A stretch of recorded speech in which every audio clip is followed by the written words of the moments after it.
Ko te teri tuare tahi kona ki motu e lua ko wea mwhutuna, ko i tahi ahia te kovana ki whutuna, le whataritari i tana tau atu I vele te tereka whutuna, pe hoki whaka uai o whakahoko e tera uwhilamvei, pe mo ana o whakapaapa e tuha pe mo takapau tapu e lua te motu whutuna, pe mo ana kawari ki te tau.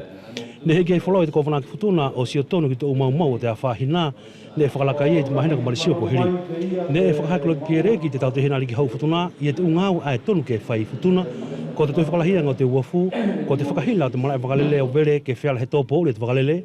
whakatū pēr mo te whanewhainga o I whutuna I sisia, I alo, pēr mo te whakalele whako te vai, ko te hika hatoi he tu tāmaki whakanātu la, pēr whainga tae e te vai inu, ko te lau hinga la, ko te tohi paanga ngā ua te hivang whrumano, ko te walung whrumanima ki te te au o te tohi paanga, ne e tō ki whutuna ki te ngā ua I o te vai. Tahi potu mo hinga ne te kakukei tu whilongoi, ko te wharehila.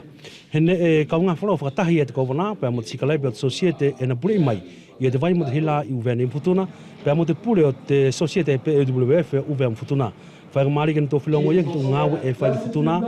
ne e tōtua ia te whakahaere o te hila, ai haere mai te vai tawhe, hene I e pē tō ki tō hala I tō whilongo ki te kere, pēr kua tōle le te potu aia. Ko te toi whakamanatu whoki ani o te whaahi e toi hohake I te societe e WF, ke te tongi he mo I kere ke whakatu ki he wharehila, ko te tūnia pē I te utemi ai hauhauai e te nātu la, pē hake e whoki he pē au. Toi whakakaku whoki e te u tāranga, pē mo te whaahi o te kere ke whakatu uai, I te ufoi peka peka, e haere mai te hila I te matangi. Le osi e te uwhilongoi pē mo te potu whakaariki, pē hako atu e taka ahi a te kovana, ki te ungāu a ko osi, pē mo ai ke toi ke whai I te upotu ne mau I e te awha.